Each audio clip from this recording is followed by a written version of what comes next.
C'est parti. Donc, bonjour tout le monde, c'est un plaisir d'intervenir dans cette journée. Moi, j'avais proposé de revenir sur un sujet d'étude qui me tient à cœur, parce que je viens de discipline artistique et je m'intéresse aux relations entre jeux vidéo et art, mais vraiment sous un axe de la sensorialité. Je vais vous présenter beaucoup d'installations. Je vais essayer d'être vraiment sur un registre voilà, de références visuelles. On va voir beaucoup d'images, je vais vous montrer des vidéos aussi, des jeux vidéo, ou est-ce que c'est encore des jeux vidéo? Je ne sais pas encore. Moi, je m'intéresse beaucoup sur la frontière de la définition du jeu ou du non-jeu vidéo. Frontière qui, justement, permet d'assez facilement aller dans certains milieux artistiques qui s'intéressent justement à toutes ces déstabilisations.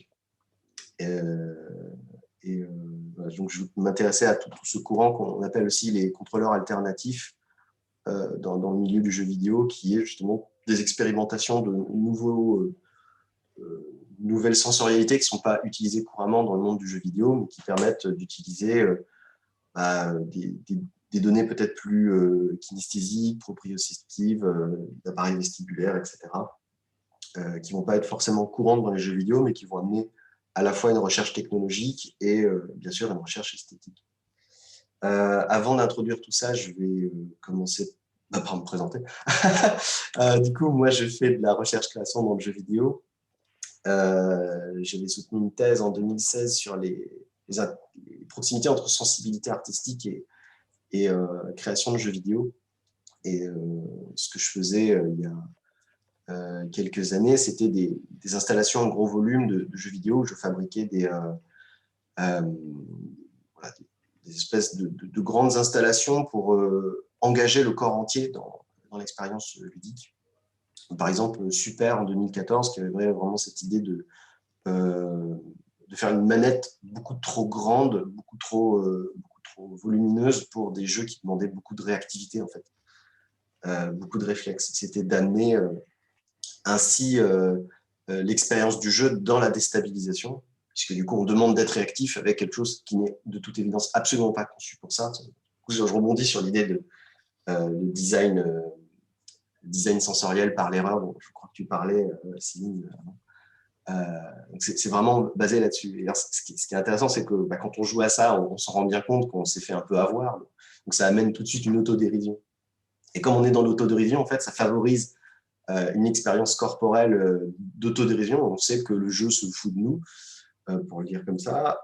Donc, d'une certaine façon, on peut se permettre de se mettre soi-même en autodérision et de trouver des artifices ou des manières de tricher, en fait, et donc de poser le pied, poser la jambe, ou enfin, voilà, trouver des positions corporelles pour réussir à gagner malgré.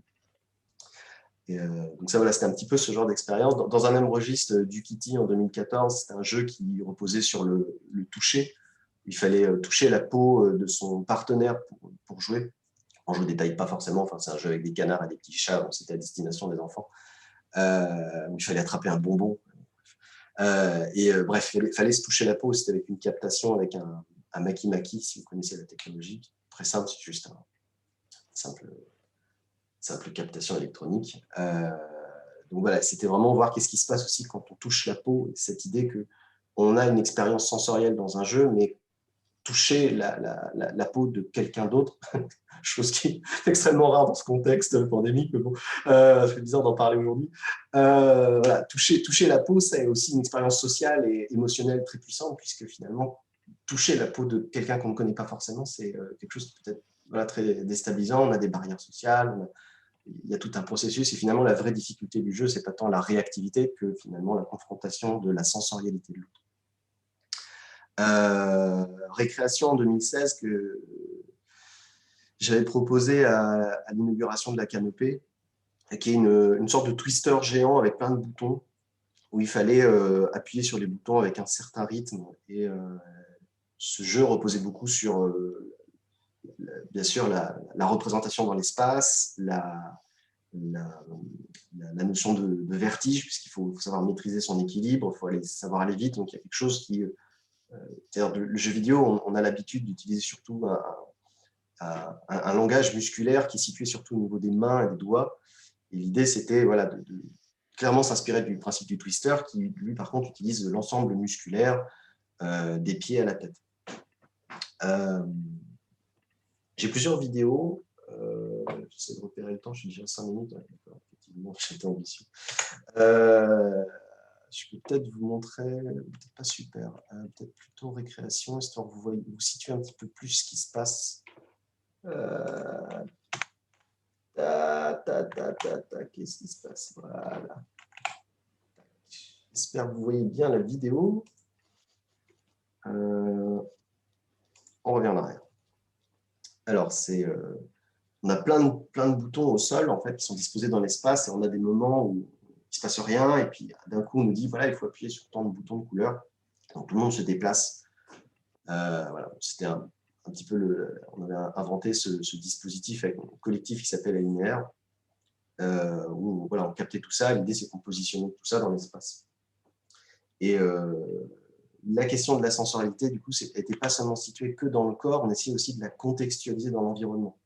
C'est-à-dire d'essayer de dire, voilà, si on fait une expérience sensorielle vraiment qui est focalisée dans le corps de son expérience, c'est une chose, mais quand on est excentré de l'activité, quand on est au centre de l'activité du jeu, c'est pas pareil. Il y a un engagement qui n'est pas pareil. Il y avait des notions comme ça qui nous intéressaient beaucoup d'explorer. Voilà. Je vais rebondir un petit peu du coup, parce que c'est vrai que j'ai parlé de périphérique, j'ai parlé de contrôle alternatif. Je vais redéfinir un petit peu tout ça, histoire de repositionner un petit peu les termes. Alors, sans aucune exhaustivité, parce que je sais que tout le monde peut être tenté de parler de contrôleurs de X temps. Juste histoire de positionner un peu des contrôleurs qui sont à la fois courants et en même temps un peu moins courants. Je n'ai même pas mis d'ailleurs la manette qui est plus courante de PlayStation. Mais bon, voilà, dans les années 70, Atari, le CX40, le joystick, voilà, on a cette espèce de manche à balai avec un bouton qui a un peu uniformisé les choses. On avait aussi la manette de Nintendo en 83 avec la croix qui est assez connue. On a, si vous connaissez tout ce qui est manette de PlayStation, de Nintendo, de Xbox, qui sont avec des mini joysticks un petit peu plus intégrés qui peuvent être utilisés avec des pouces. Bon, je ne vais pas revenir sur des contrôleurs comme ça qui sont assez courants, assez connus. Je vais plus m'intéresser sur des contrôleurs peut-être un peu moins connus, c'est-à-dire que le monde du jeu vidéo expérimente bien sûr des nouveaux périphériques en s'inspirant bien sûr des recherches scientifiques et en explorant de facto aussi des modes de jeu avec soit de nouvelles expériences corporelles, soit en explorant des sensorialités particulières. Dans des un petit peu moins connus, on va avoir bien sûr tout ce qui est le high toy, tout simplement c'est la caméra, en fait. C'est une webcam branchée sur une console, il n'y a rien d'exceptionnel. Mais c'était cette idée que voilà, puisque on vous enregistre avec une caméra, on peut faire une captation vidéo comme on peut le faire avec une Kinect ou d'autres technologies. Dans un registre similaire aussi, le PlayStation Move, par exemple, c'est quelque chose qui a amené beaucoup d'expérimentation et qui a aussi pu être énormément détourné. Le PlayStation Move, c'est ce qu'on voit en bas à droite avec le jeu Johann Sebastian Just en 2013. Parce que le PlayStation Move, en fait, on peut le plugger en USB, on a des drivers, on peut reprogrammer, donc on peut reprogrammer des jeux avec ce contrôleur. Là où souvent les contrôleurs de certaines consoles étaient assez propriétaires et il fallait passer par la console, ce qui a beaucoup changé. Alors apparemment, Lou ne voit pas l'écran. Est-ce que c'est bon pour d'autres personnes ou pas? C'est une voix. Ah. Bon.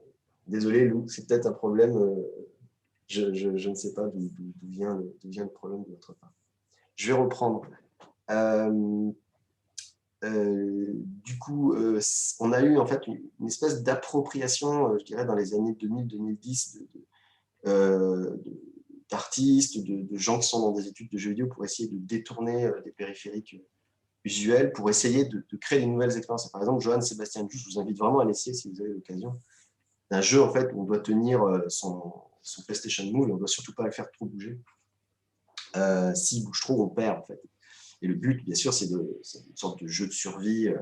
On doit forcer les autres à bouger trop. tout en ayant le rythme de la musique de Bach en arrière-fond, qui va aller vite, lentement. On va avoir des variations de rythme qui vont faire qu'on va avoir un mouvement musculaire lent.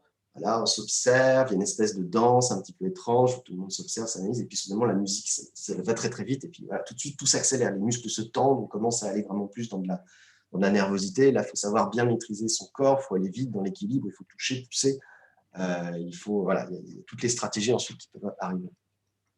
Dans les très très connus aussi, mais voilà, c'est aussi les salles d'arcade sont des milieux d'expérimentation périphérique qui sont absolument formidables, et le plus connu, Dance Dance Revolution, qui permet voilà, d'avoir cet effet de danse qui a été popularisé dans plein de films, plein d'illustrations culturelles.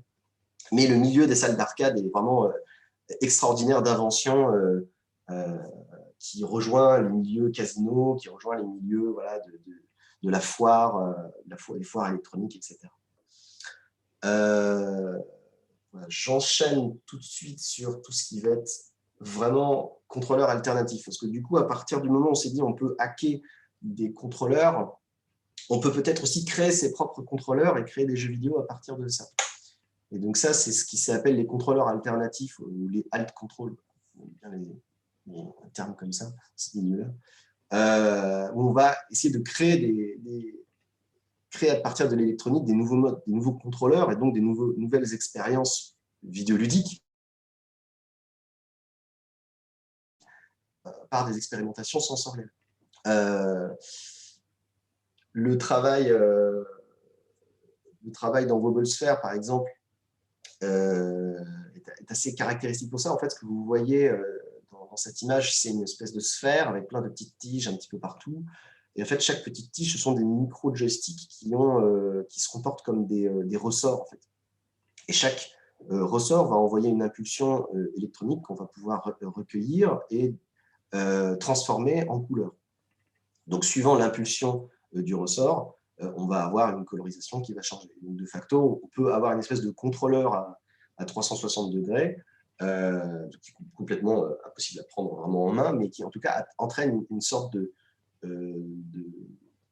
d'expérience qui est liée à la fois au plaisir de l'excitation visuelle un peu, comment dire, c'est un peu de la transe de voir cette espèce de couleur se déployer sur la surface qui rappelle un peu le picot qui a une dimension un peu de l'ordre du chatouillement ou du picotement dans cette installation.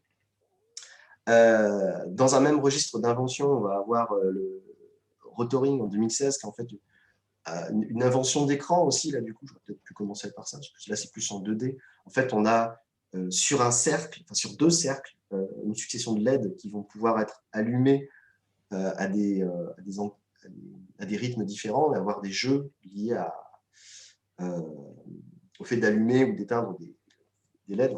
C'est vraiment cette idée voilà, entre Wobblesphere et Rotoring d'inventer des écrans et donc de sortir éventuellement même de l'espace 2D, d'aller dans de l'espace 3D, ou voire même d'abstraire un petit peu cette dimension visuelle et d'essayer d'aller plus vers quelque chose de purement tactile, musculaire. Et je vais aller de plus en plus vers ça. Je voulais parler de l'allumeur de réverbère, parce que c'est une installation que nos étudiants avaient fait en 2019, qui est une projection sur un mur d'une sorte d'histoire, d'un personnage qui allume des réverbères et qui ne peut pas passer d'île en île. Et pour l'aider, il faut placer des dominos physiquement devant l'écran projeté. Et par captation, voilà, les personnages arrivent à sauter sur les dominos et à atteindre les îles nécessaires. Il y a un peu une dimension poétique d'entraide. Et moi, ce qui m'intéressait là-dedans, c'était cette idée qu'on inclut le positionnement, la créativité dans le positionnement des éléments dans l'espace. Enfin, il y avait des choses comme ça qui m'intéressaient entre cette sensorialité et cette imagination. Et je voulais parler absolument de Starpiercer en 2016, cette espèce de grande boîte en carton à droite qui, je trouve, très caractéristique de cette sorte d'esthétique un peu brouillonne qui peut rappeler, si vous fabriquiez des machines à tout faire quand vous étiez enfant. En tout cas, moi, je faisais ça. Je faisais fabriquer des machines, des boîtes à poussière, j'appelais ça. Voilà. Donc, cette idée voilà, boîte en carton avec du scotch complètement bordélique. Et en fait, ce qui est super intéressant derrière, c'est qu'on a un écran qui est derrière et une captation au sol des roues qui permet de savoir à quel rythme on fait avancer le chariot, parce que cette boîte en carton est posée sur un caddie. Donc, on pousse le caddie autour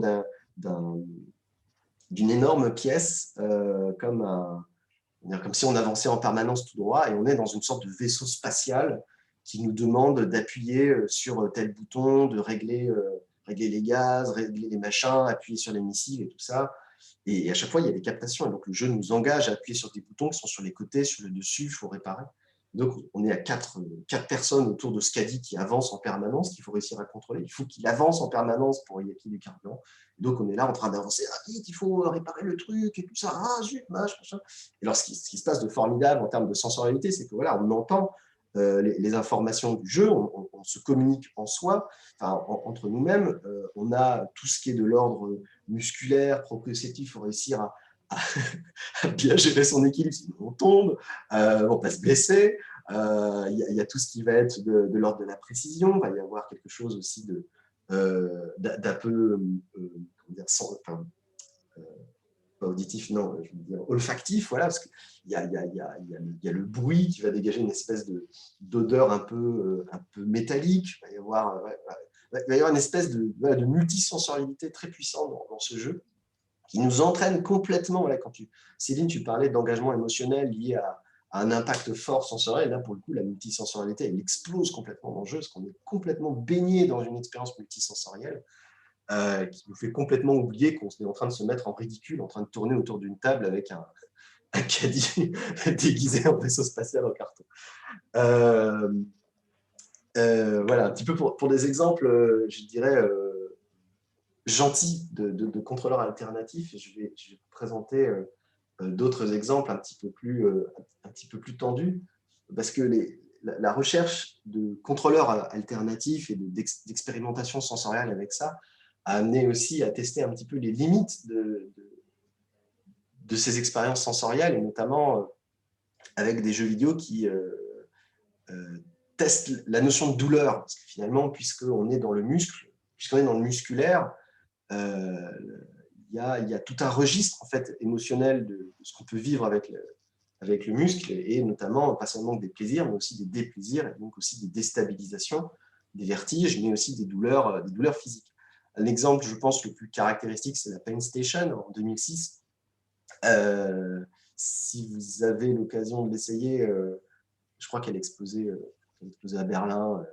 Je ne sais pas si ça existe encore, mais il y a le musée du jeu là-bas. On peut tester. En fait, c'est un jeu assez simple. On s'affronte en 1 contre 1 et on doit poser sa main sur une plaque. À partir du moment où on retire la main de cette plaque, on a perdu.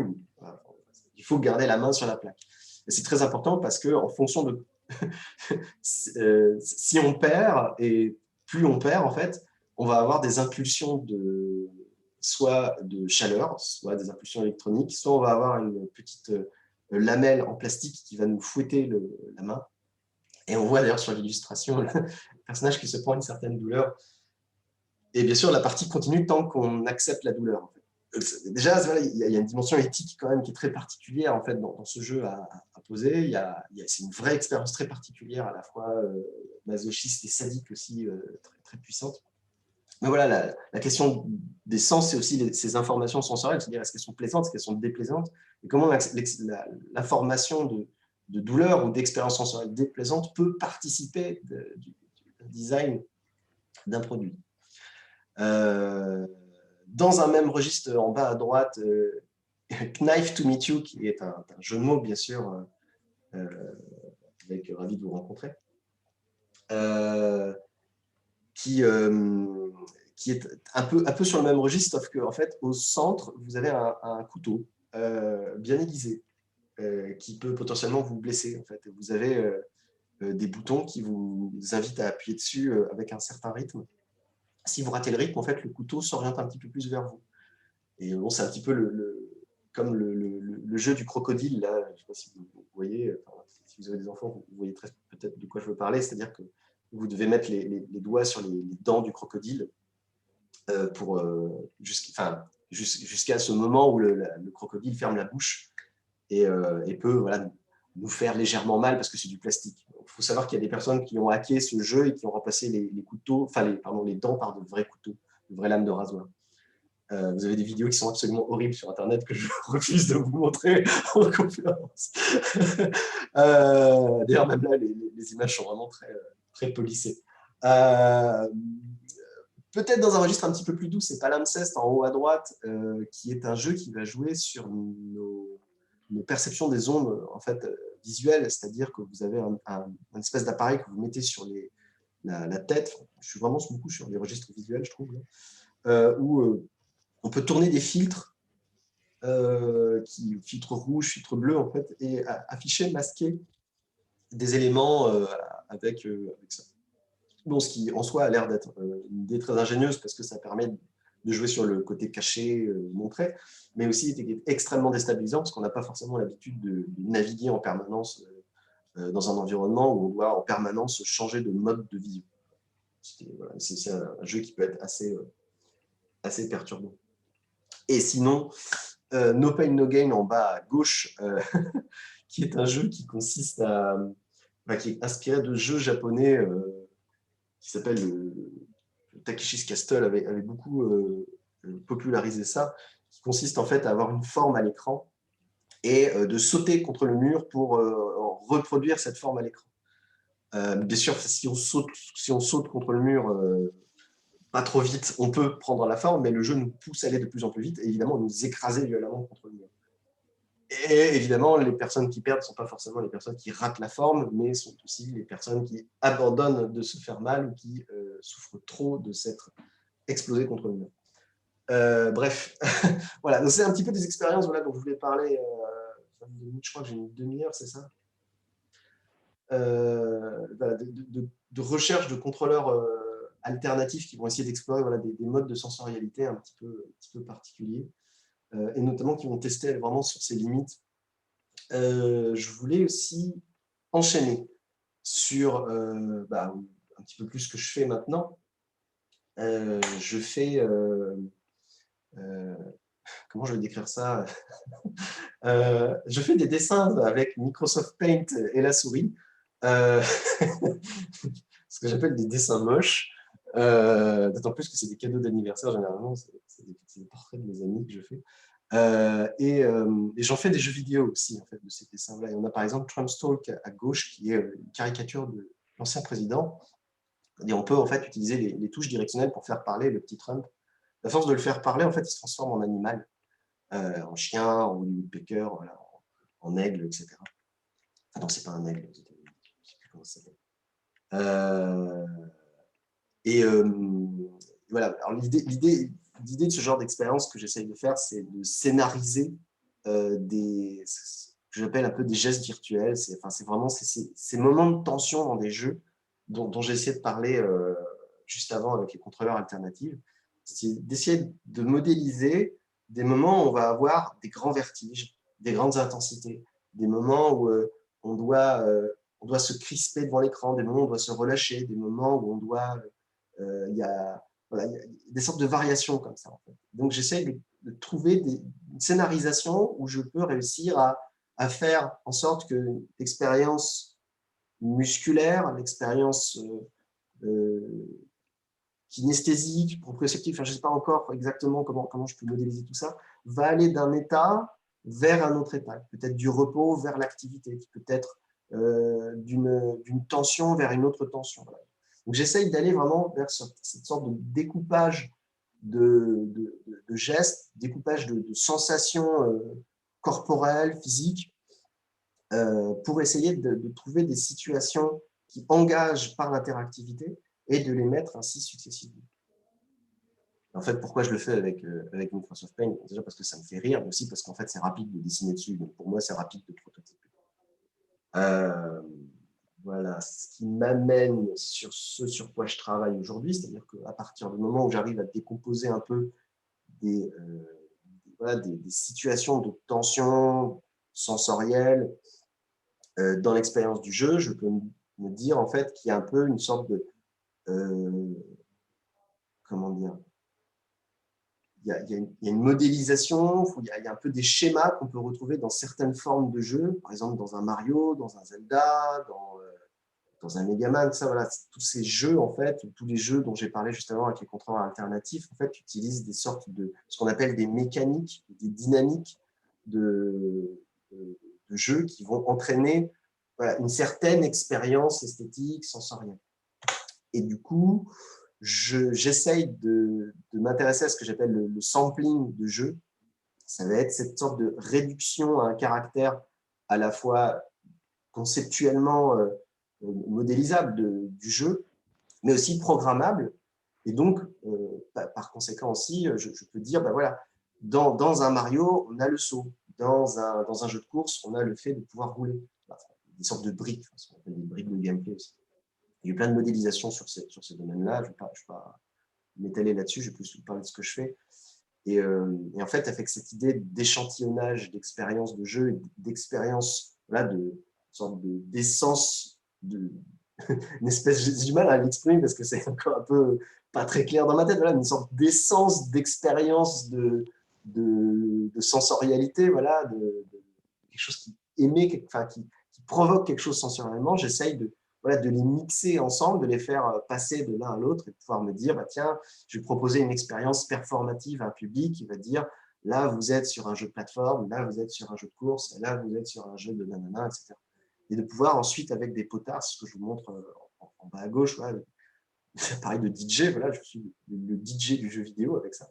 Et je propose des expériences où j'essaye de me connecter avec les personnes qui jouent et de voir comment ils vont être dans des situations de tension. Je vais les voir s'énerver, donc je vais essayer de les calmer ensuite, je vais essayer d'adapter le rythme à leur réaction corporelle et ainsi d'essayer d'avoir voilà, une sorte de variation qui va être une espèce de co-construction entre moi et le public.